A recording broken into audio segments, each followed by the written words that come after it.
ছেলে আমাদের বেডরুমে ডাবল বেড এনেছে বলে আমরা একসাথে ঘুমাব। আজ বিকেলে ফার্নিচারের লোকরা আমাদের ঘরে একটা বিশাল ডাবল বেড নিয়ে এল।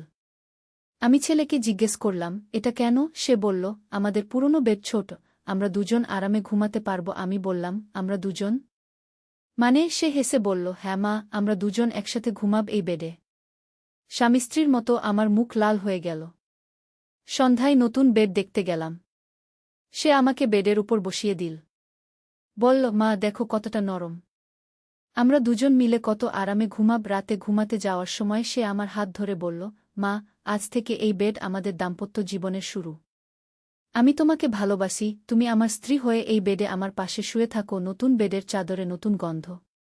আমি ভাবছিলাম এই বেডে আমাদের সম্পর্ক কোনো দিকে যাবে। রাতের অন্ধকারে তার নিঃশ্বাসের শব্দ খুব কাছে থেকে শুনতে পাচ্ছিলাম গো। এই গল্পটি সম্পূর্ণ শুনলে আপনাদের পানি অটোমেটিক বের হয়ে যাবে, সো যত দ্রুত সম্ভব হাতের কাছে টিস্যু নিয়ে বসে পড়ো। বিছানার চাদর যেন নষ্ট না হয় সেটা সম্পূর্ণ খেয়াল রাখার অনুরোধ জানিয়ে গল্পটি এখন শুরু করব। তার আগের সর্বশেষ অনুরোধ, দয়া করে এমন পানি বের করার গল্প নিয়মিত শুনতে আমাদের চ্যানেলটি সকলেই সাবস্ক্রাইব করুন। ধন্যবাদ। হ্যালো বন্ধুরা, আমার নাম রিনা খান। আমার বয়স ৩৬ বছর। আমার স্বামীর নাম তানভীর খান, বয়স ৩৯ বছর। আমাদের ২ সন্তান, রায়হান আর মিম।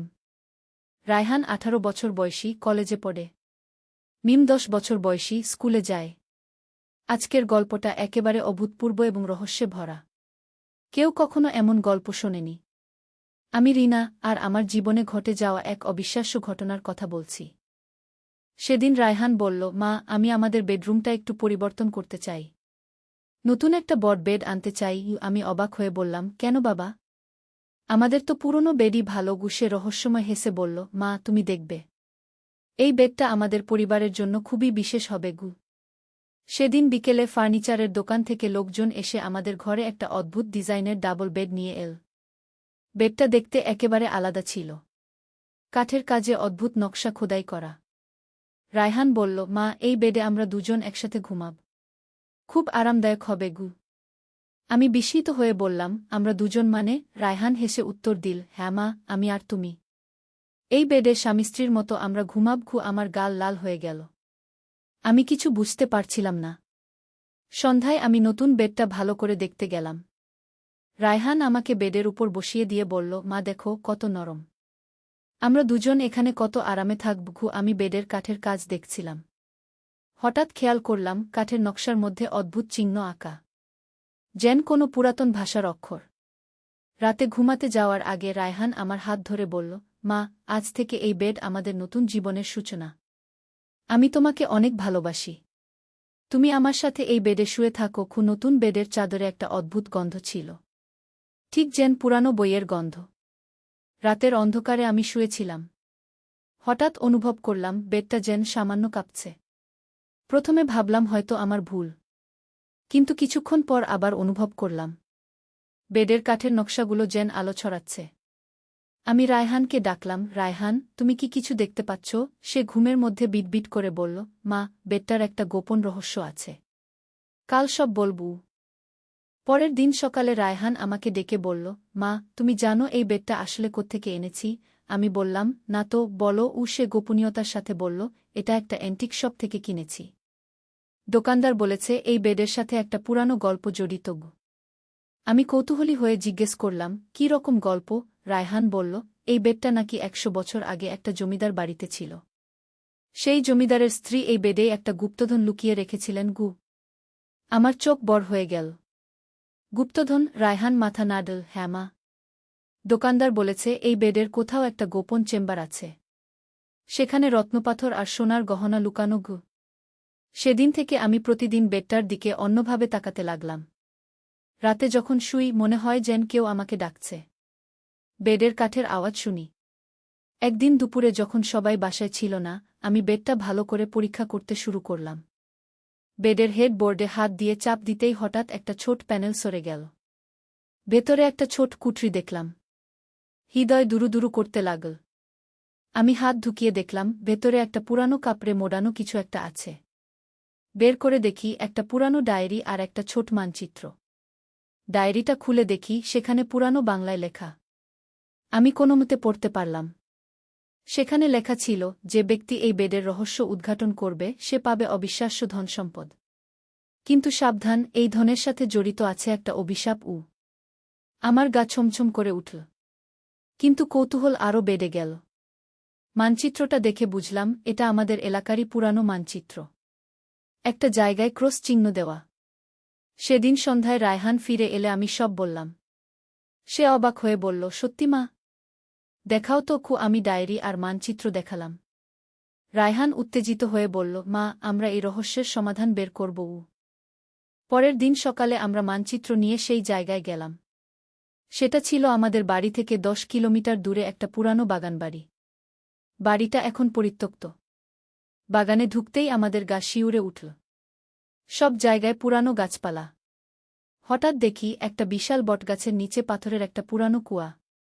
রায়হান বলল, মা, মানচিত্র অনুযায়ী এখানেই ক্রস চিহ্ন। আমরা কুয়ার কাছে গেলাম। ভেতরে তাকিয়ে দেখি খুব গভীর। কিন্তু নিচে যেন কিছু একটা চিকচিক করছে।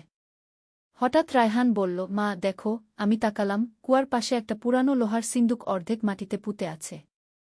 আমরা দুজন মিলে সিন্দুকটা খুঁড়ে বের করলাম। সিন্দুক খুলতেই আমাদের চোখ ধাঁধিয়ে গেল। ভেতরে অসংখ্য সোনার মুদ্রা, হীরার গহনা আর রুবিপান্নার অলঙ্কার। রায়হান চিৎকার করে বলল, মা, আমরা ধনী হয়ে গেছি। কিন্তু হঠাৎ আমার মনে পড়ল ডায়েরিতে অভিশাপের কথা। আমি রায়হানকে বললাম, বাবা, ডায়েরিতে তো অভিশাপের কথা লেখা ছিল। রায়হান হেসে বলল, মা, এগুলো সব কুসংস্কার। আমরা এই ধন নিয়ে খুশিতে থাকব। আমরা ধনসম্পদ নিয়ে বাড়ি ফিরলাম। কিন্তু সেদিন রাত থেকেই অদ্ভুত সব ঘটনা ঘটতে শুরু করল। প্রথমে শুনতে পেলাম আমাদের বাড়িতে অদ্ভুত আওয়াজ হচ্ছে। মাঝরাতে দরজা জানালা এমনিতেই খুলে যাচ্ছে। দ্বিতীয় রাতে দেখলাম আমাদের নতুন বেডের নকশাগুলো আলো ছড়াচ্ছে। এমন উজ্জ্বল আলো যে ঘরের সব কিছু দেখা যাচ্ছে। রায়হান ঘুমের মধ্যেও অস্থির হয়ে উঠল।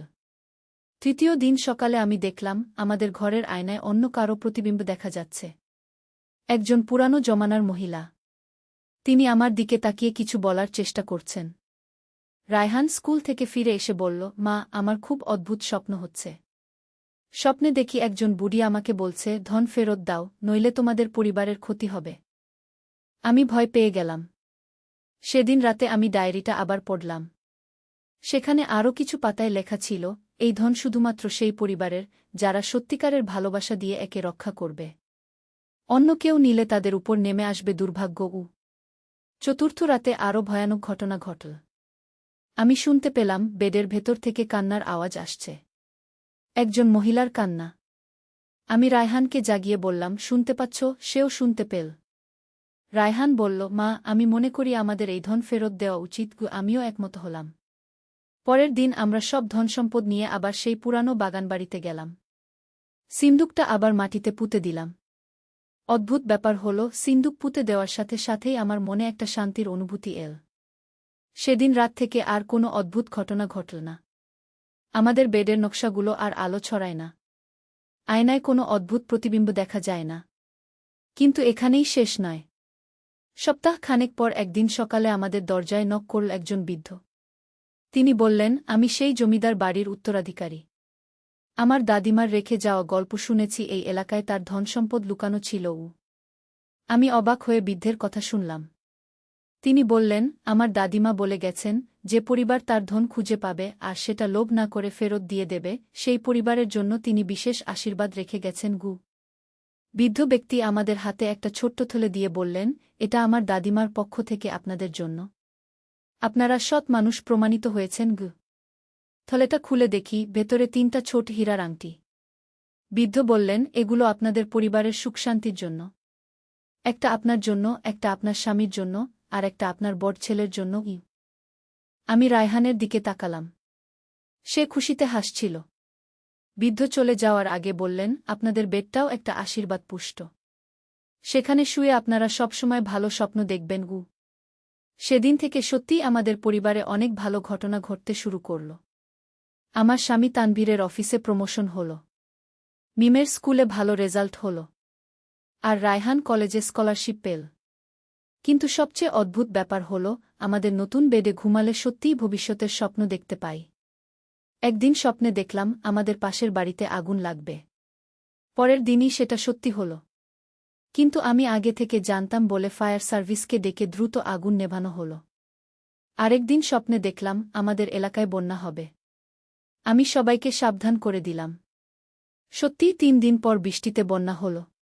কিন্তু আমাদের এলাকার সবাই আগে থেকে প্রস্তুত ছিল। এভাবে দিন যেতে লাগল। আমাদের বেডটা যেন একটা জাদুকরি বেড হয়ে উঠেছে। রায়হান বলল, মা, আমি বুঝতে পারছি। এই বেডটা শুধু ঘুমানোর জন্য নয়, এটা আমাদের পরিবারের ভবিষ্যৎ রক্ষা করার জন্য। একদিন রাতে স্বপ্নে দেখলাম আমাদের পরিবারে একটা বড় বিপদ আসবে। কিন্তু সেই বিপদ থেকে আমরা রক্ষা পেতে পারি যদি আমরা একটা বিশেষ কাজ করি। স্বপ্নে দেখলাম আমাদের বাড়ির পেছনে একটা পুরানো কুয়া আছে, সেখানে একটা গুপ্ত সুড়ঙ্গ আছে। পরের দিন সকালে আমি রায়হানকে স্বপ্নের কথা বললাম। আমরা বাড়ির পেছনে গিয়ে দেখি সত্যিই সেখানে একটা পুরানো কুয়া আছে, যেটা আমরা আগে খেয়াল করিনি। রায়হান একটা দড়ি নিয়ে কুয়ায় নামল। কিছুক্ষণ পর চিৎকার করে বলল, মা, এখানে সত্যিই একটা সুড়ঙ্গ আছে। আর এই সুড়ঙ্গ যেন অনেক দূর পর্যন্ত চলে গেছে। আমিও সাহস করে কুয়ায় নামলাম। দেখলাম কুয়ার একপাশে একটা গোপন দরজা। দরজাটা খুলতেই একটা লম্বা সুড়ঙ্গের দেখা পেলাম। সুড়ঙ্গের ভেতরে মৃদু আলো জ্বলছে। আমরা সুড়ঙ্গ দিয়ে হাঁটতে শুরু করলাম। প্রায় আধ ঘন্টা হাঁটার পর দেখলাম সুড়ঙ্গটা একটা গুহায় গিয়ে শেষ হয়েছে। গুহার ভেতরে দেখলাম দেয়ালে অসংখ্য পুরানো চিত্রকর্ম আঁকা। আর মাঝখানে একটা পাথরের মঞ্চ। রায়হান বলল, মা, এখানে যেন কোনো পুরানো মন্দির বা উপাসনাগার ছিল। আমি পাথরের মঞ্চের কাছে গেলাম। সেখানে একটা পুরানো বই রাখা। বইটা খুলে দেখি সেখানে অদ্ভুত সব ছবি আর লেখা। হঠাৎ গুহার ভেতরে একটা কণ্ঠস্বর ভেসে এল। তোমরা এখানে কেন এসেছ? আমরা দুজনে ভয় পেয়ে গেলাম। কিন্তু কাউকে দেখতে পেলাম না। আমি কাঁপা গলায় বললাম, আমরা ভুল করে এসেছি। আমরা চলে যাচ্ছি। কিন্তু কণ্ঠস্বর আবার বলল, না, তোমরা ভুল করে আসনি। তোমাদের আসার কথা ছিল। রায়হান সাহস করে জিজ্ঞেস করল, আপনি কে? আমরা আপনাকে দেখতে পাচ্ছি না। কণ্ঠস্বর বলল, আমি এই স্থানের রক্ষক। ১০০ বছর ধরে এখানে আছি। তোমরাই প্রথম মানুষ যারা আমার ধনসম্পদ ফেরত দিয়েছ। আমি অবাক হয়ে বললাম, আপনি কি সেই জমিদার পত্নী? কণ্ঠস্বর হেসে বলল, হ্যাঁ, আমি রানী বেগম। আমার স্বামী ছিলেন এই এলাকার জমিদার। আমি আমার সব ধনসম্পদ এখানে লুকিয়ে রেখেছিলাম। রানী বেগমের আত্মা আমাদের বলল, তোমরা সৎ মানুষ বলে আমি তোমাদের একটা বিশেষ উপহার দিতে চাই। এই গুহায় আছে জ্ঞানের ভাণ্ডার। যে কেউ এই বই পড়বে সে ভবিষ্যৎ দেখতে পাবে। আমি উত্তেজিত হয়ে বললাম, সত্যি? তাহলে আমি যে স্বপ্ন দেখি সেগুলো? রানী বেগম বললেন, হ্যাঁ, তোমার বেডের আশীর্বাদে তুমি ভবিষ্যৎ দেখতে পাচ্ছ। এই ক্ষমতা তুমি ভালো কাজে ব্যবহার করবে। রানী বেগম আমাদের গুহার দেয়ালের চিত্রকর্মগুলো দেখালেন। এগুলো আমার জীবনের গল্প। আমি আমার স্বামীর সাথে অনেক অ্যাডভেঞ্চার করেছি। বিভিন্ন দেশ ভ্রমণ করেছি। এই এলাকার মানুষদের সেবা করেছি। একটা চিত্রে দেখলাম রানী বেগম একটা জাহাজে করে সমুদ্র পাড়ি দিচ্ছেন। আরেকটাতে তিনি একটা পাহাড়ের চূড়ায় দাঁড়িয়ে আছেন। সবগুলো চিত্রই অ্যাডভেঞ্চারে ভরপুর। রানী বেগম বললেন, আমি চাই তোমরাও আমার মতো অ্যাডভেঞ্চার করো।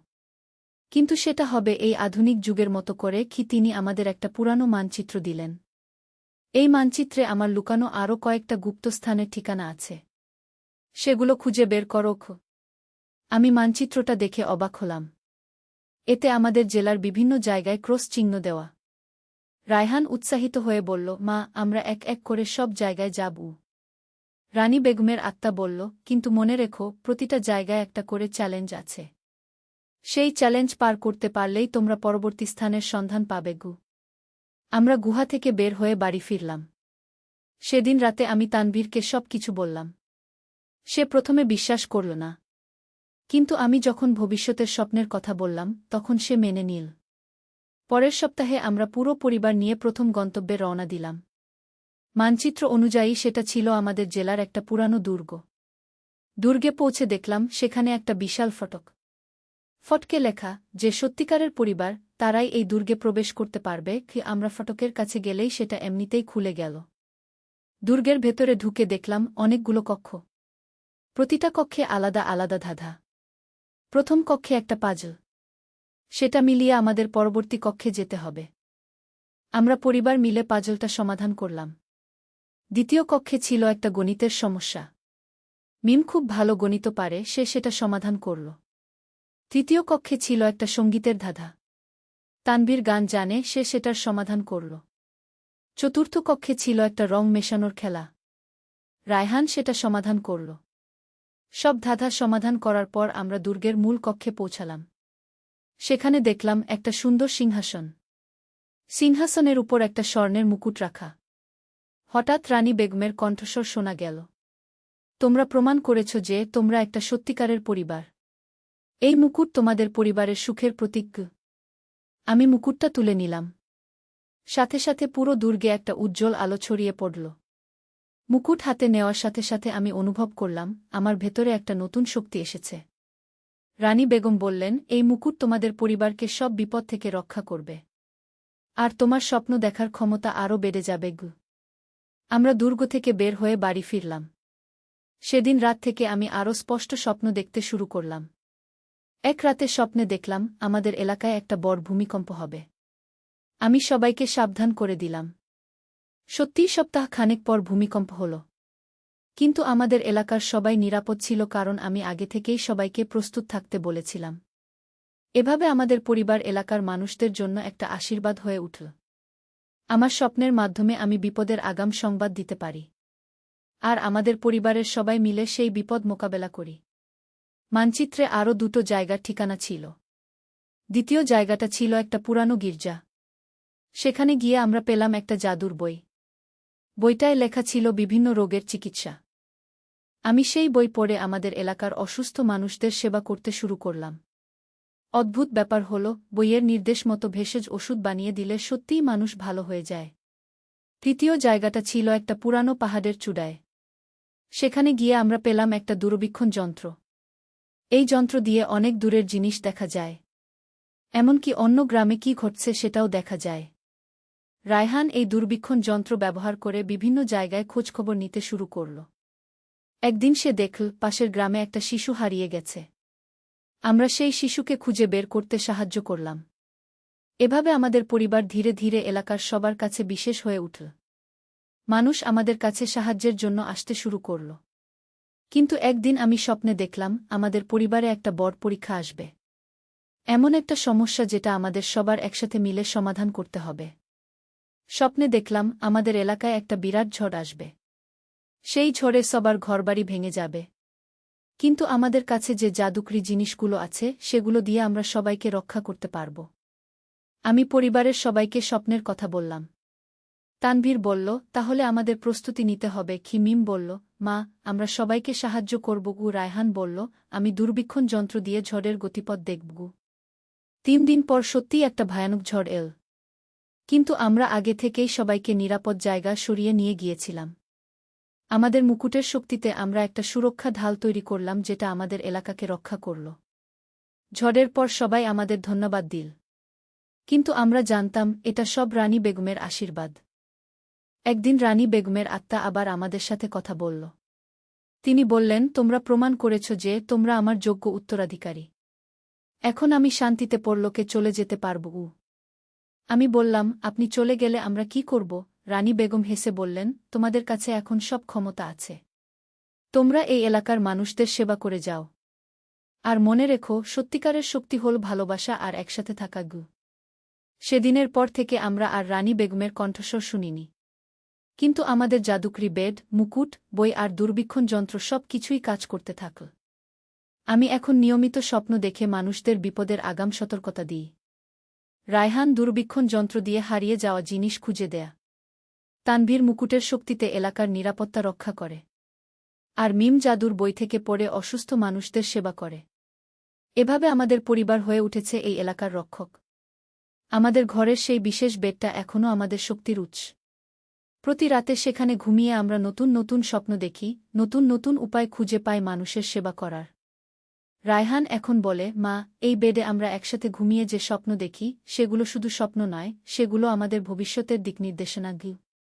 আমি এখন বুঝতে পারি আমাদের পরিবারের এই অ্যাডভেঞ্চার আসলে একটা মহৎ উদ্দেশ্যে। আমরা শুধু নিজেদের জন্য নয়, পুরো এলাকার মানুষের জন্য কাজ করছি। এখনও প্রতি রাতে আমি সেই বিশেষ বেডে ঘুমাই। স্বপ্নে দেখি নতুন নতুন অ্যাডভেঞ্চারের কথা।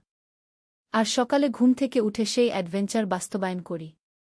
আমাদের এই গল্প শুনে অনেকে বিশ্বাস নাও করতে পারে, কিন্তু আমি জানি এটা সত্যি। আমাদের সেই বিশেষ বেড, যেটায় আমরা একসাথে ঘুমাই, সেটাই আমাদের সব রহস্যময় অ্যাডভেঞ্চারের শুরু। আজও রাতে ঘুমানোর আগে রায়হান আমার হাত ধরে বলে, মা, আমাদের এই বেডে যে স্বপ্ন আসে সেগুলো দিয়ে আমরা আগামীকাল আরও ভালো কিছু করব। আর আমি হেসে বলি, হ্যাঁ বাবা, আমাদের এই পারিবারিক বন্ধন আর রহস্যময় যাত্রা চলতেই থাকবে গি। এই গল্পের মাধ্যমে আমি বুঝেছি, পরিবারের সবাই মিলে একসাথে থাকলে যে কোনো রহস্য সমাধান করা সম্ভব। আর ভালোবাসা দিয়ে যে কোনো অভিশাপকেও আশীর্বাদে পরিণত করা যায়। আমাদের এই অ্যাডভেঞ্চার এখনও শেষ হয়নি। প্রতিদিন নতুন নতুন রহস্য আর চ্যালেঞ্জের মুখোমুখি হই। কিন্তু আমাদের পরিবারের একতা আর রানী বেগমের আশীর্বাদে আমরা সব কিছু মোকাবেলা করতে পারি। এই গল্পটা শুনে আপনারা নিশ্চয়ই বুঝতে পেরেছেন, আসল রোমাঞ্চ হল পরিবারের সাথে একসাথে অ্যাডভেঞ্চার করা। আর সবচেয়ে বড় ধনসম্পদ হল পরিবারের ভালোবাসা। আমাদের এই রহস্যময় যাত্রা আজও চলমান। প্রতি রাতে আমি আর রায়হান একসাথে সেই বিশেষ বেডে ঘুমিয়ে নতুন স্বপ্ন দেখি। আর পরের দিন সেই স্বপ্ন অনুযায়ী নতুন অ্যাডভেঞ্চারে বের হই। এই গল্পটাই হল আমাদের পরিবারের সবচেয়ে বড় রহস্যময় অ্যাডভেঞ্চার। একটা সাধারণ বেড থেকে শুরু হয়ে আমাদের জীবন হয়ে উঠেছে একটা অবিশ্বাস্য রূপকথার গল্প। তাওবার পথে, একটি সম্পূর্ণ ইসলামিক উপন্যাস। প্রথম পর্ব, শৈশব ও যৌবনের সূচনা। বর্ণনাকারী, ঢাকার পুরাতন অংশে লালবাগের একটি ছোট্ট গলিতে আব্দুল্লাহ মিয়ার বাড়ি। তিনি একজন সৎ ব্যবসায়ী, কাপড়ের দোকান আছে তার। স্ত্রী আয়েশা খুবই ধার্মিক মহিলা। তাদের 2 সন্তান, বড় ছেলে ইউসুফ আর মেয়ে ফাতিমা। ইউসুফ যখন 10 বছর বয়সে, তখন সে খুবই ভালো ছেলে ছিল। প্রতিদিন ফজরের নামাজ পড়ত, মাদ্রাসায় যেত কোরআন শরীফ পড়তে। কিন্তু বয়স বাড়ার সাথে সাথে খারাপ সঙ্গের কারণে তার মধ্যে পরিবর্তন আসতে শুরু করল। আব্দুল্লাহ, ইউসুফ, তুমি আজকাল নামাজ পড়ছ না কেন? ফজরের সময় তোমাকে ডাকলেও উঠো না। ইউসুফ, আব্বা, আমি খুব ক্লান্ত থাকি। রাতে পড়াশোনা করি বলে। আয়েশা, কিন্তু বেটা, নামাজ তো আমাদের জীবনের সবচেয়ে গুরুত্বপূর্ণ বিষয়। আল্লাহ তায়ালা বলেছেন, নামাজ প্রতিষ্ঠা করব। ইউসুফ, আম্মা, আমি জানি। কিন্তু এখনকার যুগে সবকিছু আগের মতো নেই। আমার বন্ধুরাও এসব নিয়ে খুব একটা ভাবে না। বর্ণনাকারী, আব্দুল্লাহ আর আয়েশার মন খারাপ হয়ে গেল। তারা বুঝতে পারছিলেন যে তাদের ছেলে ভুল পথে যাচ্ছে। কিন্তু কিভাবে তাকে বোঝাবেন তা তারা বুঝতে পারছিলেন না। ইউসুফ এখন কলেজে পড়ে। সেখানে তার সাথে হাসান নামে এক বন্ধুর খুব ভাব হয়েছে। হাসান ধার্মিক পরিবারের ছেলে হলেও সে ধর্মের ব্যাপারে উদাসীন। বরং সে নানা রকম খারাপ কাজে জড়িত। হাসান, ইউসুফ, আজ রাতে আমাদের সাথে আয়। একটা পার্টি আছে। অনেক মজা হবে। ইউসুফ, কী রকম পার্টি? হাসান, আরে বন্ধুদের সাথে গানবাজনা, আড্ডা। জীবনটা একটু এনজয় করতে হবে তো। সবসময় তো আর নামাজ কালাম নিয়ে থাকা যায় না। ইউসুফ, কিন্তু আমার বাবা মা। হাসান, তোর বাবা মা কি বলবে? তুই তো আর ছোট বাচ্চা নেই। নিজের জীবনের সিদ্ধান্ত নিজেকেই নিতে হবে। বর্ণনাকারী, ইউসুফের মনে দ্বন্দ্ব চলতে থাকল। একদিকে তার বিবেক তাকে বলছে এটা ঠিক নয়, অন্যদিকে বন্ধুর চাপ আর যুবক বয়সের আবেগ তাকে টানছে অন্যদিকে। সেদিন রাতে ইউসুফ বাবা মাকে মিথ্যা বলে বাইরে গেল। বল যে লাইব্রেরিতে পড়তে যাচ্ছে। কিন্তু গেল হাসানের সাথে সেই পার্টিতে। পার্টিতে গিয়ে দেখল সেখানে অনেক ছেলে মেয়ে আছে। গানবাজনা চলছে, কেউ কেউ ধূমপান করছে। ইউসুফের মন খুব অস্বস্তি হচ্ছিল। ইউসুফ, হাসান, আমার ভালো লাগছে না। আমি বাড়ি যাব। হাসান, কি হয়েছে? এই প্রথম এসেছিস, একটু সময় দে। অভ্যস্ত হয়ে যাবি। বর্ণনাকারী, ইউসুফ সেদিন খুব অস্বস্তিতে কাটাল। বাড়ি ফিরে এসে দেখল তার মা দরজায় অপেক্ষা করছেন। আয়েশা, এত রাত হলো কেন বেটা? লাইব্রেরি তো 8টায় বন্ধ হয়ে যায়। ইউসুফ, আম্মা, বন্ধুদের সাথে একটু আড্ডা দিয়েছিলাম। আয়েশা, কোনো বন্ধুদের সাথে? তুমি কি আমাদের সাথে মিথ্যা বলছ? ইউসুফ, না আম্মা, মিথ্যা বলছি না। আচ্ছা, আমি ঘুমাতে যাই। বর্ণনাকারী, আয়েশা বুঝতে পারলেন যে তার ছেলে মিথ্যা বলছে। তার চোখে পানি এসে গেল। সারারাত তিনি আল্লাহর কাছে দোয়া করলেন তার ছেলের হেদায়েতের জন্য। দ্বিতীয় পর্ব, পতনের শুরু। বর্ণনাকারী, দিন যেতে থাকল। ইউসুফ হাসানের সাথে আরও বেশি সময় কাটাতে শুরু করল। নামাজ কালাম একদম ছেড়েই দিল। বাবা মার সাথে মিথ্যা বলা এখন তার অভ্যাস হয়ে গেছে। একদিন ফাতিমা তার ভাইয়ের কাছে এল। ফাতিমা, ভাইজা, তুমি এখন কেমন হয়ে গেছ? আগে তুমি আমাকে কোরআন পড়ে শোনাতে, এখন তো দেখি নামাজেও দাঁড়াও না। ইউসুফ, ফাতিমা, তুমি এসব বুঝবে না। আমি বড় হয়েছি, আমার নিজের চিন্তাভাবনা আছে। ফাতিমা, কিন্তু ভাইজা, আল্লাহ তায়ালা তো আমাদের সবার উপর ফরজ করেছেন নামাজ। বয়স বাড়লে তো আরও বেশি দায়িত্বশীল হতে হয়। ইউসুফ, তুমি ছোট মেয়ে, এসব নিয়ে মাথা ঘামিও না। বর্ণনাকারী ফাতিমার চোখে পানি এসে গেল। সে তার ভাইকে খুবই ভালোবাসত। এই অবস্থা দেখে তার খুব কষ্ট হচ্ছিল। এদিকে আব্দুল্লাহ মিয়া তার দোকানে বসে চিন্তা করছিলেন। তিনি তার ছেলের পরিবর্তন দেখে খুবই উদ্বিগ্ন হয়ে পড়েছেন। আব্দুল্লাহ, করিম ভাই, আপনার সাথে একটু কথা ছিল। করিম, হ্যাঁ ভাই, বলুন। কি ব্যাপার?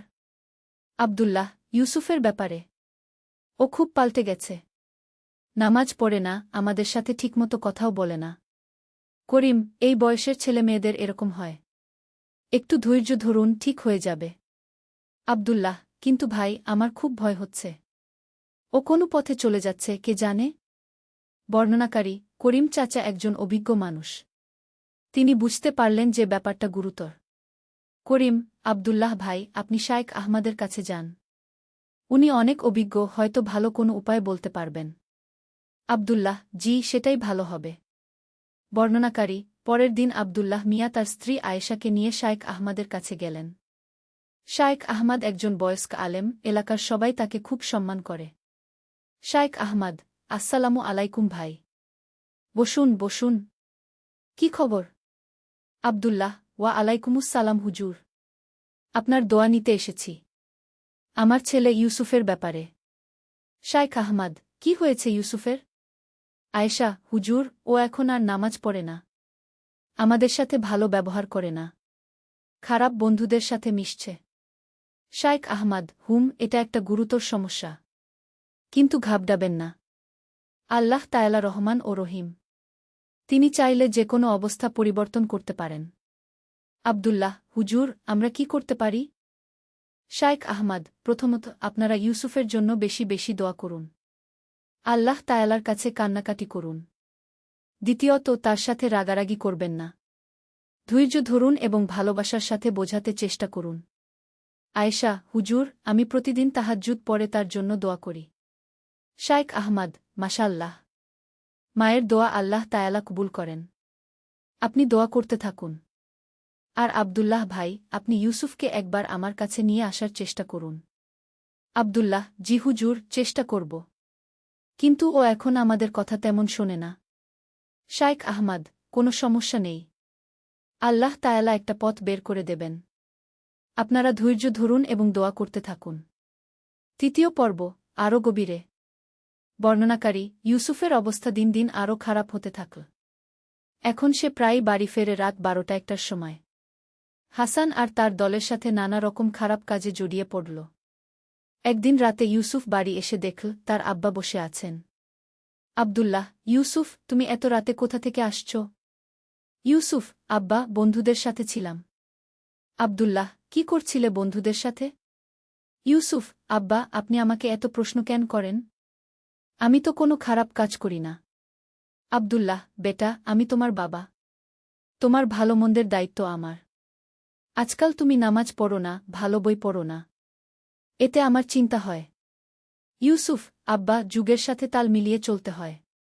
এখনকার ছেলেমেয়েরা সবাই এরকমই। আব্দুল্লাহ, কিন্তু বেটা, আমরা মুসলিম। আমাদের কিছু নিয়মকানুন আছে। আল্লাহ তায়ালা আমাদের যেভাবে চলতে বলেছেন সেভাবেই চলা উচিত। ইউসুফ, আব্বা, আমি আর ছোট নেই। আমি নিজে বুঝে কাজ করতে পারি। বর্ণনাকারী আব্দুল্লাহ মিয়ার মন খুব ভেঙে গেল। তিনি আর কিছু বলতে পারলেন না। এদিকে হাসান ইউসুফকে আরও খারাপ কাজে জড়াতে চাইছিল। হাসান, ইউসুফ, আজ আমাদের সাথে একটা কাজে যেতে হবে। ইউসুফ, কি কাজ? হাসান, একটা দোকান থেকে কিছু জিনিস নিয়ে আসতে হবে। ইউসুফ, মানে? হাসান, আরে বেশি প্রশ্ন করিস না। চল, পরে বুঝবি। বর্ণনাকারী ইউসুফ বুঝতে পারল যে এটা চুরির কথা বলা হচ্ছে। তার বিবেক তাকে বাধা দিচ্ছিল। ইউসুফ, হাসান, এটা তো চুরি। আমি এসব করতে পারব না। হাসান, তুই এখনও ছোটদের মতো ভাবিস। জীবনে এগিয়ে যেতে হলে এসব করতেই হয়। তাছাড়া এটা বড় কোনো ব্যাপার না। ইউসুফ, কিন্তু। হাসান, কিন্তু কিছু নেই। তুই আমার সাথে আসবি নাকি না? বর্ণনাকারী ইউসুফের মন দোটানায় পড়ে গেল। একদিকে বন্ধুত্বের চাপ, অন্যদিকে বিবেকের আওয়াজ। ইউসুফ, ঠিক আছে, যাব। কিন্তু আমি কোনো বড় কাজ করব না। হাসান, হ্যাঁ, তুই শুধু পাহারা দিবি। বর্ণনাকারী সেদিন রাতে ইউসুফ হাসানদের সাথে গেল। তারা একটা মোবাইলের দোকানে চুরি করল। ইউসুফ বাইরে দাঁড়িয়ে পাহারা দিয়েছিল। চুরির ঘটনা শেষ হওয়ার পর ইউসুফের মন খুবই খারাপ লাগছিল।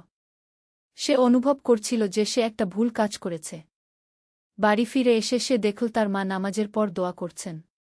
আয়েশা, হে আল্লাহ, আমার ছেলে ইউসুফকে হেদায়েত দিন। তাকে সঠিক পথে ফিরিয়ে আনুন। আমি জানি আপনি সব পারেন। বর্ণনাকারী ইউসুফ মায়ের এই দোয়া শুনে খুবই অস্বস্তি বোধ করল। তার মনে একটা অপরাধবোধ কাজ করতে শুরু করল। চতুর্থ পর্ব, সংকটের শিখর। বর্ণনাকারী ইউসুফের খারাপ কাজের পরিমাণ দিন দিন বাড়তে থাকল। এখন সে হাসানদের সাথে নিয়মিত চুরিচামারিতে জড়িত। তবে তার মনের গভীরে একটা অস্বস্তি সবসময় কাজ করত। একদিন ফাতিমা তার ভাইয়ের রুমে গিয়ে দেখল ইউসুফ নতুন একটা মোবাইল ব্যবহার করছে। ফাতিমা, ভাইজা, এটা কোথা থেকে পেলে? আব্বা তো বলেছিলেন আর্থিক অবস্থা খুব একটা ভালো না। ইউসুফ, ও এটা বন্ধুর কাছ থেকে নিয়েছি। ফাতিমা, কোনো বন্ধু? ইউসুফ, তুমি চিনো না। তুমি তোমার পড়াশোনা নিয়ে থাক। বর্ণনাকারী ফাতিমার সন্দেহ হল। সে বুঝতে পারল যে ভাইজা কিছু লুকাচ্ছে। এদিকে শায়েখ আহমাদ একদিন আব্দুল্লাহ মিয়ার দোকানে এলেন। শায়েখ আহমাদ, আসসালামু আলাইকুম ভাই। কেমন আছেন? আব্দুল্লাহ, ওয়া আলাইকুমুসসালাম হুজুর। আল্লাহর রহমতে ভালো। শায়েখ আহমাদ, ইউসুফের অবস্থা কেমন? আব্দুল্লাহ, হুজুর, আরও খারাপ হয়েছে। এখন প্রায় রাত 2টা-3টায় বাড়ি ফেরে। কিছু বললে রেগে যায়। শায়েখ আহমাদ, আল্লাহ তাআলা আমাদের পরীক্ষা করেন। ধৈর্য ধরুন, দোয়া করুন। আব্দুল্লাহ, হুজুর, আমার খুব ভয় লাগে। ও কোনো পথে চলে যাচ্ছে কে জানে? শায়েখ আহমাদ, একটা কাজ করুন। আগামীকাল জুমার দিন ইউসুফকে বলুন আপনার সাথে দোকানে আসতে। আমি সেখানে যাব। আব্দুল্লাহ, হুজুর, সে কি আসবে? শায়েখ আহমাদ, চেষ্টা করে দেখুন। হয়তো আল্লাহ তাআলার পক্ষ থেকে একটা পথ বের হবে। বর্ণনাকারী পরের দিন আব্দুল্লাহ মিয়া ইউসুফকে বললেন দোকানে আসতে। অনেক জোরাজুরির পর ইউসুফ রাজি হল। দোকানে গিয়ে ইউসুফ দেখল শায়েখ আহমাদ বসে আছেন। তার মন খুব অস্বস্তিতে পড়ে গেল। শায়েখ আহমাদ, আসসালামু আলাইকুম ইউসুফ। কেমন আছ বেটা?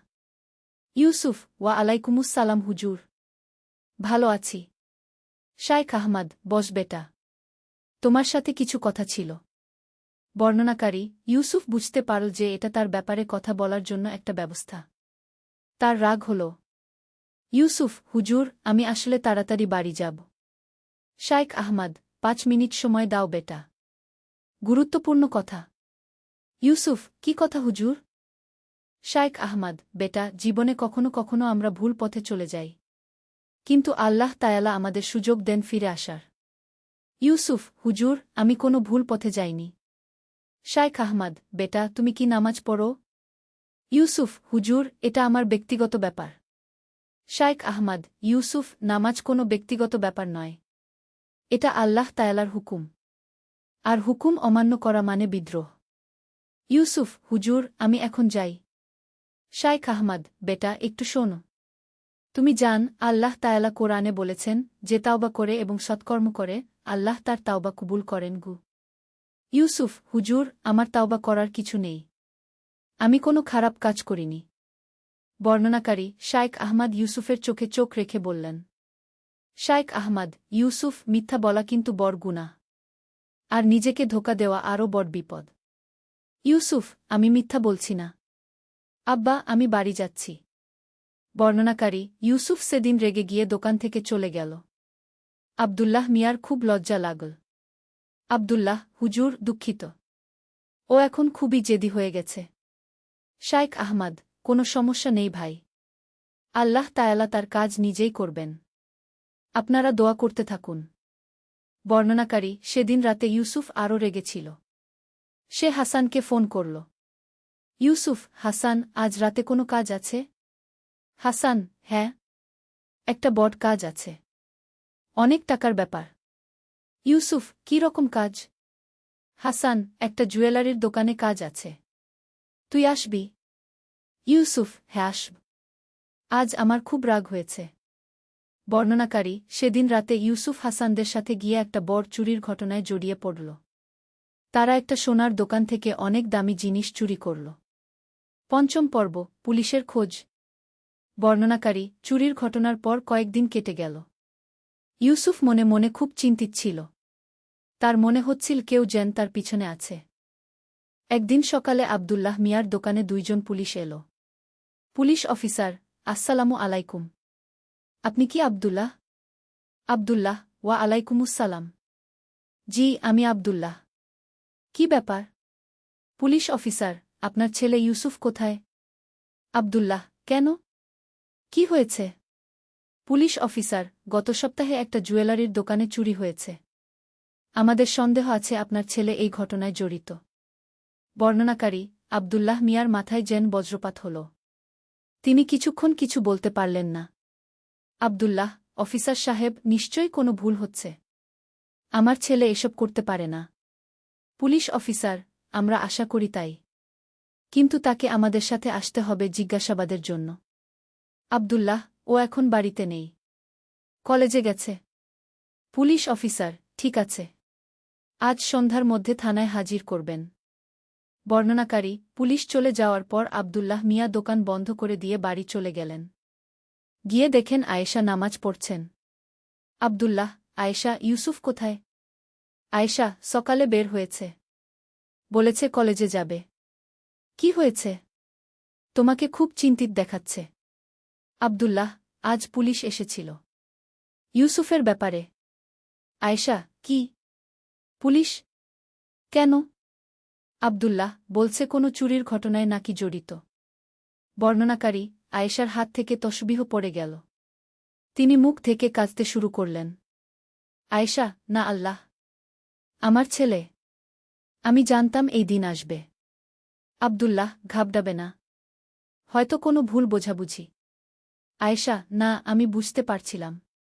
ওর এত টাকা কোথা থেকে আসত? নতুন নতুন জিনিস কিনত কিভাবে? বর্ণনাকারী, এদিকে ইউসুফ হাসানদের সাথে আড্ডা দিচ্ছিল। হঠাৎ তার ফোন বাজল। ফাতিমার কল। ফাতিমা, ভাইয়া, তুমি এখনই বাড়ি এসো। জরুরি। ইউসুফ, কি হয়েছে? ফাতিমা, তোমার ব্যাপারে পুলিশ এসেছিল। আব্বাম্মা খুব চিন্তিত। বর্ণনাকারী, ইউসুফের মুখ ফ্যাকাশে হয়ে গেল। সে বুঝতে পারল যে সব ফাঁস হয়ে গেছে। ইউসুফ, হাসান, আমাকে এখনই যেতে হবে। হাসান, কি হয়েছে? ইউসুফ, পুলিশ আমার খোঁজ করছে। হাসান, কি? তাহলে তো আমাদের সবার বিপদ। ইউসুফ, আমি এখন কি করব? হাসান, পালিয়ে যা। কয়েকদিন লুকিয়ে থাক। ইউসুফ, না, আমি বাড়ি যাব। হাসান, পাগল হয়েছিস? পুলিশ তোকে ধরবে। বর্ণনাকারী, ইউসুফ খুব দ্বিধায় পড়ে গেল। একদিকে পালিয়ে যাওয়ার চিন্তা, অন্যদিকে বাবা মায়ের কথা। ষষ্ঠ পর্ব, ফেরার প্রস্তুতি। বর্ণনাকারী, ইউসুফ শেষ পর্যন্ত বাড়ি যাওয়ার সিদ্ধান্ত নিল। বাড়িতে পৌঁছে দেখল তার বাবা মা বসে আছেন। দুজনের চোখেই পানি। ইউসুফ, আসসালামু আলাইকুম। আয়েশা, তুই এসে গেছিস বেটা। আব্দুল্লাহ, ইউসুফ, আজ পুলিশ এসেছিল। ইউসুফ, জানি আব্বা। আব্দুল্লাহ, তুমি কি সত্যি? বর্ণনাকারী, ইউসুফ কিছুক্ষণ চুপ থাকল। তারপর মাথা নিচু করে বলল, ইউসুফ, আব্বা, আমি খুব বড় ভুল করেছি। আয়েশা, হায় আল্লাহ! আমার ছেলে! ইউসুফ, আম্মা, আমি আপনাদের লজ্জায় ফেলেছি। আমি জানি আমার কোনো মাফ নেই। আব্দুল্লাহ, কি করেছিস তুই? ইউসুফ, আব্বা, আমি চুরি করেছি। অনেকবার। হাসান আর তার দলের সাথে। বর্ণনাকারী, আব্দুল্লাহ মিয়া তার মাথায় হাত দিয়ে বসে পড়লেন। আয়েশা কাঁদতে থাকলেন। আব্দুল্লাহ, তুই আমাদের এত বড় ধোঁকা দিলি? ইউসুফ, আব্বা, আমি জানি আমি খুব খারাপ কাজ করেছি। কিন্তু এখন আমি বুঝতে পারছি। আয়েশা, বুঝতে পারছিস মানে? এতদিন কি করছিলি? ইউসুফ, আম্মা, আমি ভেবেছিলাম এসব কোনো বড় ব্যাপার না। কিন্তু আজ যখন পুলিশের কথা শুনলাম তখন বুঝলাম আমি কত বড় ভুল করেছি। আব্দুল্লাহ, ইউসুফ, এখন কি করবি? ইউসুফ, আব্বা, আমি পুলিশের কাছে যাব। সব স্বীকার করব। আব্দুল্লাহ, তুই জানিস এতে তোর জেল হতে পারে? ইউসুফ, জানি আব্বা। কিন্তু এটাই ঠিক। আমি আর মিথ্যার আশ্রয় নিতে চাই না। বর্ণনাকারী, আয়েশা তার ছেলের কাছে এসে তার মাথায় হাত রাখলেন। আয়েশা, বেটা, তুই যদি সত্যি মন থেকে তাওবা কর, আল্লাহ তায়ালা তোকে মাফ করে দেবেন। ইউসুফ, আম্মা, আমি তাওবা করতে চাই। কিন্তু জানি না কিভাবে। আব্দুল্লাহ, চল আমরা শায়েখ আহমদের কাছে যাই। ইউসুফ, হুজুরের কাছে? আমি তো তার সাথে খুব খারাপ ব্যবহার করেছি। আব্দুল্লাহ, সেজন্যই তো যেতে হবে। ওনার কাছে ক্ষমা চাইতে হবে। বর্ণনাকারী, সেদিন সন্ধ্যায় ইউসুফ তার বাবা মার সাথে শায়েখ আহমদের কাছে গেল। শায়েখ সাহেব তাদের দেখে বুঝতে পারলেন যে কিছু একটা হয়েছে। শায়েখ আহমদ, আসসালামু আলাইকুম। কি ব্যাপার? সবাইকে চিন্তিত দেখাচ্ছে। আব্দুল্লাহ, ওয়া আলাইকুমুসসালাম হুজুর। ইউসুফ আপনার কাছে কিছু বলতে চায়। ইউসুফ, হুজুর, আমি আপনার কাছে ক্ষমা চাইতে এসেছি। শায়েখ আহমদ, কিসের জন্য বেটা? ইউসুফ, সেদিন আপনার সাথে যে খারাপ ব্যবহার করেছিলাম। আর আমি অনেক খারাপ কাজ করেছি। শায়েখ আহমদ, বস বেটা। সব খুলে বল। বর্ণনাকারী, ইউসুফ সব কিছু খুলে বলল। চুরির কথা, হাসানদের সাথে মেশার কথা, বাবা মার সাথে মিথ্যা বলার কথা। ইউসুফ, হুজুর, আমি খুব বড় গুনাহগার। আল্লাহ তায়ালা কি আমাকে ক্ষমা করবেন? শায়েখ আহমদ, ইউসুফ, আল্লাহ তায়ালা বলেছেন, আমার বান্দারা যারা নিজেদের উপর জুলুম করেছ তোমরা আল্লাহর রহমত থেকে নিরাশ হজ না। নিশ্চয়ই আল্লাহ সব গুনাহ মাফ করে দেন গু। ইউসুফ, কিন্তু হুজুর, আমার গুনাহ অনেক বড়। শায়েখ আহমদ, বেটা, আল্লাহর রহমত আরও বড়। তুমি যদি সত্যিকারের তাওবা কর তিনি অবশ্যই মাফ করবেন। ইউসুফ, হুজুর, আমি কিভাবে তাওবা করব? শায়েখ আহমদ, প্রথমত তোমার গুনাহের জন্য লজ্জিত হও এবং আল্লাহর কাছে ক্ষমা চাও। দ্বিতীয়ত, আর কখনো এসব করবে না বলে দৃঢ় সংকল্প করো। তৃতীয়ত, যাদের ক্ষতি করেছ তাদের ক্ষতিপূরণ দাও। ইউসুফ, হুজুর, আমি সব ফেরত দিতে চাই। কিন্তু পুলিশ আমাকে খুঁজছে। শায়েখ আহমদ, তুমি পুলিশের কাছে গিয়ে সব স্বীকার কর। সততার সাথে বিচারের মুখোমুখি হও। এটাও তাওবার অংশ। আব্দুল্লাহ, হুজুর, ওর জেল হলে? শায়েখ আহমদ, আব্দুল্লাহ ভাই, আল্লাহ তায়ালা যেটা ভালো মনে করবেন সেটাই হবে। তবে সততার পথ সবসময় উত্তম। সপ্তম পর্ব, আত্মসমর্পণ। বর্ণনাকারী, পরের দিন সকালে ইউসুফ তার বাবার সাথে থানায় গেল। পুলিশ অফিসার তাদের দেখে অবাক হলেন। পুলিশ অফিসার, আপনারা এসে গেছেন? আমরা তো সন্ধ্যায় আসার কথা বলেছিলাম। আব্দুল্লাহ, অফিসার সাহেব, আমার ছেলে আপনাদের কিছু বলতে চায়। ইউসুফ, স্যার, আমি সব স্বীকার করতে চাই। পুলিশ অফিসার, মানে? ইউসুফ, আমি জুয়েলারির দোকানে চুরিতে জড়িত ছিলাম। আমি সব বলে দেব। বর্ণনাকারী, পুলিশ অফিসার খুবই অবাক হলেন। তিনি আগে কখনো দেখেননি কোনো অপরাধী এভাবে স্বেচ্ছায় এসে সব স্বীকার করছে। পুলিশ অফিসার, তুমি জানো এর মানে কি? ইউসুফ, জানি স্যার। আমার জেল হতে পারে। কিন্তু আমি আর মিথ্যা বলতে চাই না। পুলিশ অফিসার, তোমার সাথে আর কারা ছিল? ইউসুফ, স্যার, আমি সবার নাম দেব। তবে একটা কথা, আমি যা করেছি সেটা আমার নিজের ইচ্ছায়। কেউ আমাকে জোর করেনি। বর্ণনাকারী, ইউসুফ সব কিছু খুলে বলল। হাসানদের নাম দিল, কোথায় চুরি করেছে, কি নিয়েছে, সব। পুলিশ অফিসার, চুরির মাল কোথায়? ইউসুফ, স্যার, যেটুকু আমার কাছে আছে সব এনেছি। বর্ণনাকারী, ইউসুফ একটা ব্যাগ থেকে মোবাইল, গহনা আর কিছু টাকা বের করে দিল। ইউসুফ, স্যার, আমি চাই এগুলো মালিকদের কাছে ফেরত দেওয়া হোক। পুলিশ অফিসার, তুমি কি আইনজীবী নিতে চাও? ইউসুফ, না স্যার। আমি যা করেছি তার জন্য যা শাস্তি হয় সেটা মেনে নেব। বর্ণনাকারী, আব্দুল্লাহ মিয়া তার ছেলের এই পরিবর্তন দেখে অবাক হয়ে গেলেন। যে ছেলে কয়েকদিন আগেও মিথ্যা বলত সে আজ এত সততার সাথে সব স্বীকার করছে। আব্দুল্লাহ, অফিসার সাহেব, আমার ছেলে কি আজকেই জেলে যাবে? পুলিশ অফিসার, আপাতত না। কিন্তু কোর্টে কেস হবে। তারপর দেখা যাবে। ইউসুফ, স্যার, আমার একটা অনুরোধ। আমার বাবা মা খুবই ভালো মানুষ। আমার কাজের জন্য যেন তাদের কোনো সমস্যা না হয়। পুলিশ অফিসার, তোমার সততা দেখে আমার খুব ভালো লেগেছে। আমি কোর্টে এই কথা বলবো। অষ্টম পর্ব, অপেক্ষার দিনগুলো। বর্ণনাকারী, থানা থেকে ফিরে এসে ইউসুফ সবার প্রথমে তার মায়ের কাছে গেল। ইউসুফ, আম্মা, আমি আপনার পায়ে পড়ি। আমাকে ক্ষমা করুন। আয়েশা, উঠ বেটা। তুই আমার ছেলে। আমি তোর জন্য রাগ করব কি করে? ইউসুফ, আম্মা, আমি আপনাদের এত কষ্ট দিয়েছি।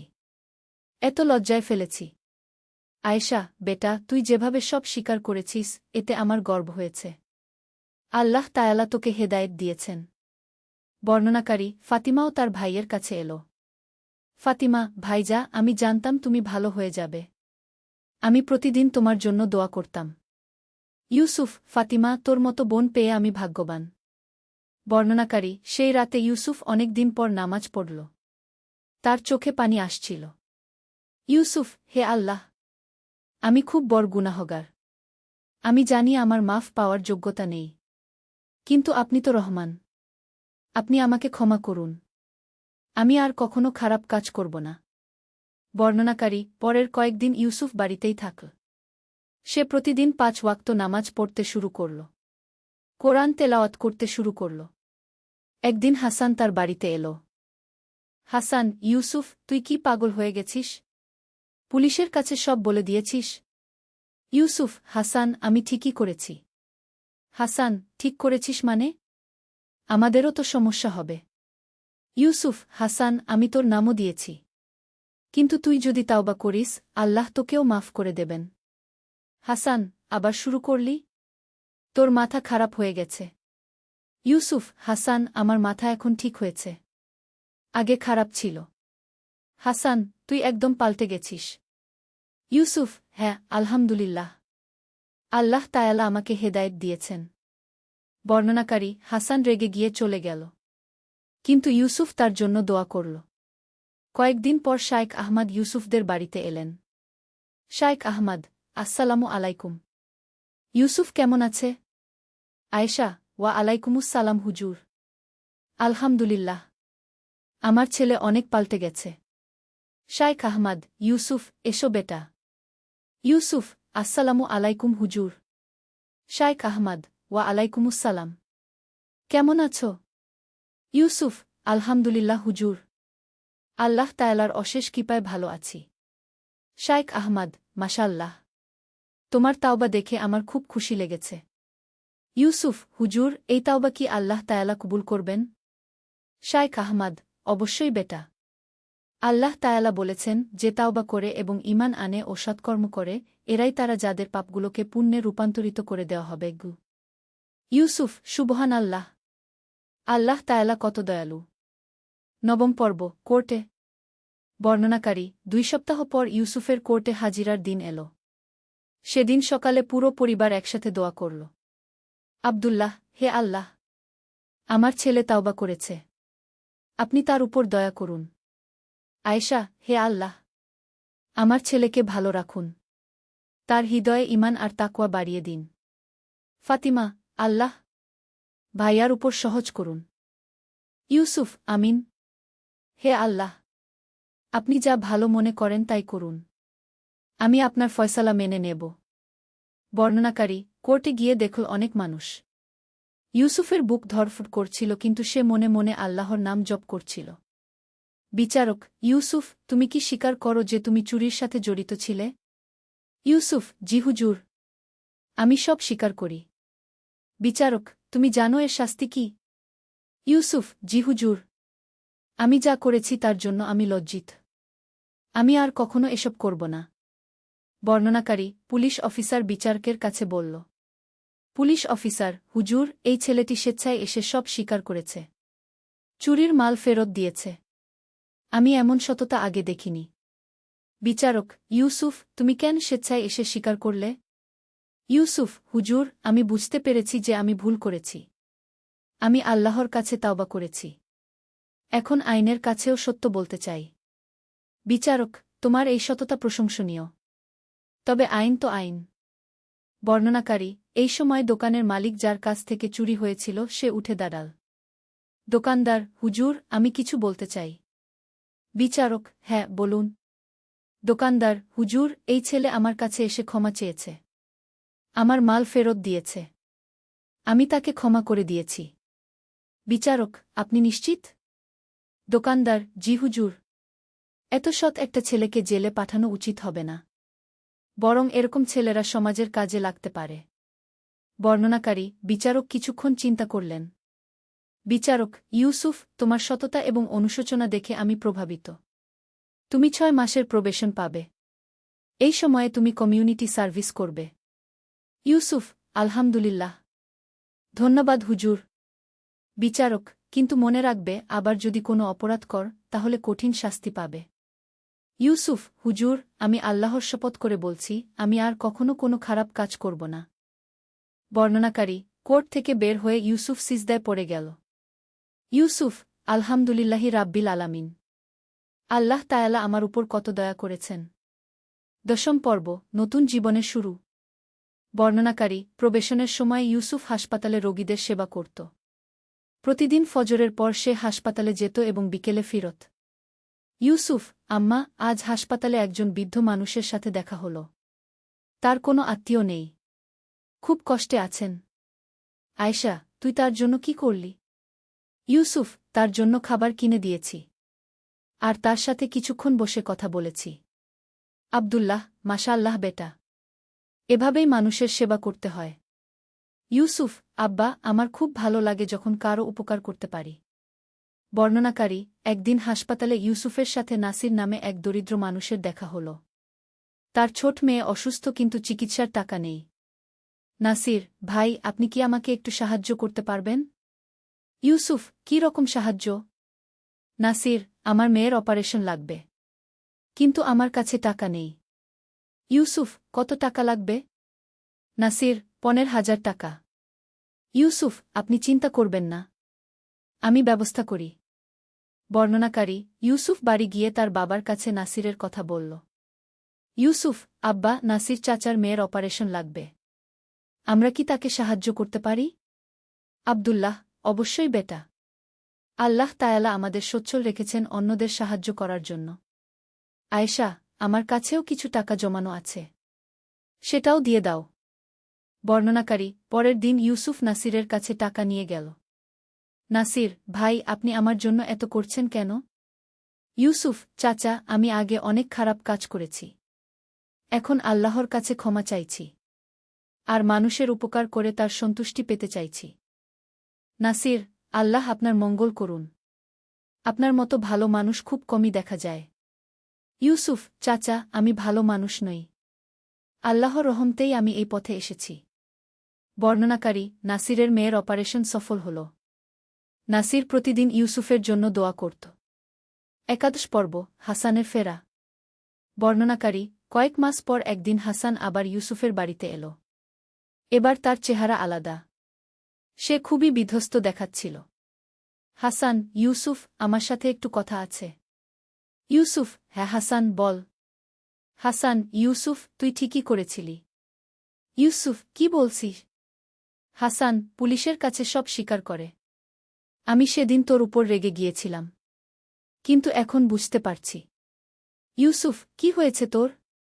হাসান, ইউসুফ, আমার জীবনে শান্তি নেই। রাত্রে ঘুম আসে না। সবসময় ভয় লেগে থাকে। ইউসুফ, হাসান, তুই তাওবা কর। আল্লাহ তোকেও ক্ষমা করে দেবেন। হাসান, কিন্তু আমার গুনাহ অনেক বেশি। ইউসুফ, আল্লাহর রহমত আরও বেশি। তুই আমার সাথে শায়েখ আহমাদের কাছে চল। হাসান, উনি কি আমাকে ক্ষমা করবেন? ইউসুফ, হাসান, আল্লাহর নেক বান্দারা সবাইকে ক্ষমা করেন। চল। বর্ণনাকারী, সেদিন বিকেলে ইউসুফ হাসানকে নিয়ে শায়েখ আহমাদের কাছে গেল। ইউসুফ, হুজুর, হাসান তাওবা করতে চায়। শায়েখ আহমাদ, মাশাআল্লাহ। হাসান, এসো বেটা। হাসান, হুজুর, আমি অনেক খারাপ কাজ করেছি। আল্লাহ কি আমাকে ক্ষমা করবেন? শায়খ আহমাদ: অবশ্যই বেটা। আল্লাহ তায়ালা বলেছেন, যারা কুফরি করেছে তারা যদি তাওবা করে এবং ঈমান আনে, তাহলে আমি তাদের পূর্বের সব গুনাহ মাফ করে দেবগু। হাসান: হুজুর, আমি সত্যিই তাওবা করতে চাই। শায়খ আহমাদ: তাহলে তুমিও পুলিশের কাছে গিয়ে সব স্বীকার কর। সততার পথ সবসময় উত্তম। হাসান: জি হুজুর। আমি যাব। বর্ণনাকারী: পরের দিন হাসানও পুলিশের কাছে গিয়ে সব স্বীকার করল। তাকেও প্রবেশন দেওয়া হল। দাদশ পর্ব: 1 বছর পর। বর্ণনাকারী: 1 বছর পর ইউসুফের প্রবেশন শেষ হল। এই 1 বছরে সে সম্পূর্ণ পাল্টে গেছে। এখন সে একটি এনজিওতে কাজ করে দরিদ্র মানুষদের সেবায়। ইউসুফ: আব্বা, আজ আমাদের এনজিও একটি অনাথ আশ্রম খুলছে। আব্দুল্লাহ: মাশাআল্লাহ বেটা, তুই খুব ভালো কাজ করছিস। ইউসুফ: আব্বা, আমি চাই আমার বাকি জীবনটা মানুষের সেবায় কাটাতে। আয়েশা: আল্লাহ তোকে আরও নেক কাজের তৌফিক দিন। বর্ণনাকারী: শায়খ আহমাদ একদিন ইউসুফদের বাড়িতে এলেন। শায়খ আহমাদ: ইউসুফ, তোমার পরিবর্তন দেখে আমার খুব খুশি লেগেছে। ইউসুফ: হুজুর, এই পরিবর্তন আল্লাহর রহমতে আর আপনার দোয়ায়। শায়খ আহমাদ: তুমি এখন অন্য ছেলে মেয়েদের জন্য একটা উদাহরণ। ইউসুফ: হুজুর, আমি চাই যারা ভুল পথে চলে গেছে তারা যেন আমার গল্প শুনে ফিরে আসে। শায়খ আহমাদ: ইনশাআল্লাহ। তুমি মসজিদে এসে যুবকদের সাথে কথা বলতে পার। বর্ণনাকারী: ইউসুফ নিয়মিত মসজিদে গিয়ে যুবকদের তার অভিজ্ঞতা শেয়ার করত। অনেকেই তার কথা শুনে অনুপ্রাণিত হতো। একদিন একজন তরুণ ইউসুফের কাছে এল। তরুণ: ভাই, আমিও আপনার মতো ভুল পথে চলে গিয়েছিলাম। আপনার গল্প শুনে আমি তাওবা করেছি। ইউসুফ: আলহামদুলিল্লাহ। আল্লাহ তোমাকে সঠিক পথে রাখুন। তরুণ: ভাই, এখন আমি কি করব? ইউসুফ: প্রথমে নিয়মিত নামাজ পড়, কোরআন পড়, তারপর মানুষের সেবা কর। আল্লাহ তোমাকে সাহায্য করবেন। ত্রয়োদশ পর্ব: বিয়ে ও নতুন সংসার। বর্ণনাকারী: 2 বছর পর ইউসুফের বিয়ে হল। তার স্ত্রী জয়নব একজন খুব ভালো এবং ধার্মিক মেয়ে। জয়নব: ইউসুফ, তুমি তোমার অতীতের কথা লুকাওনি, এতে আমার খুব ভালো লেগেছে। ইউসুফ: জয়নব, আমি চাই আমাদের মধ্যে কোনো গোপনীয়তা না থাকুক। জয়নব: আল্লাহ তোমাকে হেদায়েত দিয়েছেন। আমি চাই আমরা একসাথে নেক কাজ করি। ইউসুফ: ইনশাআল্লাহ। আমরা আমাদের ঘরকে দিনের একটা কেন্দ্র বানাব। বর্ণনাকারী: বিয়ের পর ইউসুফ ও জয়নব একসাথে অনেক ভালো কাজ করতে শুরু করল। তারা দরিদ্রদের সাহায্য করত, অনাথদের দেখাশোনা করত। একদিন আয়েশা তার ছেলের কাছে এল। আয়েশা: বেটা, তোর এই পরিবর্তন দেখে আমার মনে হয় আমার দোয়া কবুল হয়েছে। ইউসুফ: আম্মা, আপনার দোয়াতেই আমি আজ এখানে। আয়েশা: আল্লাহ তোমাদের দুজনকে খুশি রাখুন। জয়নব: আম্মা, আমরা চাই আমাদের সন্তানদের দ্বীনের সাথে বড় করতে। আয়েশা: ইনশাআল্লাহ। তোমরা ভালো বাবা মা হবে। চতুর্দশ পর্ব: নতুন প্রজন্ম। বর্ণনাকারী: কয়েক বছর পর ইউসুফ ও জয়নবের একটি ছেলে হল। তারা তার নাম রাখল মুহাম্মদ। ইউসুফ: জয়নব, আমি চাই আমাদের ছেলে যেন আমার মতো ভুল পথে না যায়। জয়নব: ইনশাআল্লাহ। আমরা তাকে ছোটবেলা থেকেই দ্বীনের সাথে পরিচয় করাব। ইউসুফ: আমি চাই ও যেন আমার অতীতের কথা জানুক, যাতে সেই ভুল না করে। বর্ণনাকারী: শায়খ আহমাদ এসে নাতিকে দেখে গেলেন। শায়খ আহমাদ: মাশাআল্লাহ। আল্লাহ এই শিশুকে নেককার বান্দা বানান। ইউসুফ: হুজুর, দোয়া করুন যেন আমি একজন ভালো বাবা হতে পারি। শায়খ আহমাদ: তুমি ভালো বাবা হবে ইনশাআল্লাহ। কারণ তুমি জান ভুল পথের কষ্ট কি। বর্ণনাকারী: ইউসুফ এখন একটি ইসলামিক স্কুল প্রতিষ্ঠা করেছে। সেখানে সে বিনামূল্যে দরিদ্র ছেলে মেয়েদের পড়ায়। একদিন একজন মা তার কাছে এল। মা, উস্তাদ, আমার ছেলেও আপনার মতো ভুল পথে চলে গেছে। আমি কি করব? ইউসুফ: আপা, আপনি ধৈর্য রাখুন এবং তার জন্য দোয়া করুন। আল্লাহর রহমত অসীম। মা, কিন্তু সে আমাদের কথা শোনে না। ইউসুফ: আমিও আমার বাবা মার কথা শুনতাম না। কিন্তু তাদের দোয়া আর ভালোবাসা আমাকে ফিরিয়ে এনেছে। মা, আপনি কি তার সাথে একবার কথা বলতে পারবেন? ইউসুফ: অবশ্যই। তাকে নিয়ে আসুন। পঞ্চদশ পর্ব: চক্র সম্পূর্ণ হওয়া। বর্ণনাকারী: 10 বছর পর ইউসুফ এখন একজন সম্মানিত ব্যক্তি। তার স্কুলে শত শত ছেলেমেয়ে পড়ে। সে নিয়মিত বিভিন্ন জায়গায় বক্তব্য দেয় তাওবা ও পরিবর্তনের উপর। একদিন আব্দুল্লাহ মিয়া তার ছেলের কাছে এল। আব্দুল্লাহ, বেটা, তুই আজ যা হয়েছিস তা দেখে আমার মনে হয় আল্লাহ তোর উপর বিশেষ রহমত করেছেন। ইউসুফ, আব্বা, আমার এই পরিবর্তন কিন্তু হঠাৎ হয়নি।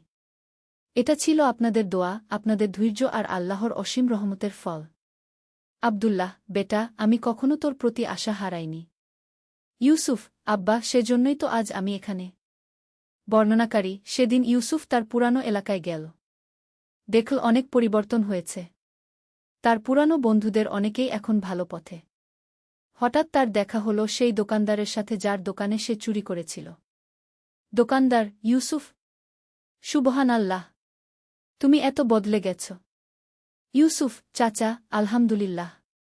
আপনি আমাকে ক্ষমা করেছিলেন, সেজন্য আল্লাহও আমাকে ক্ষমা করেছেন। দোকানদার, বেটা, তোর মতো ছেলে দেখে আমার ঈমান বেড়ে যায়। আল্লাহর কুদরত।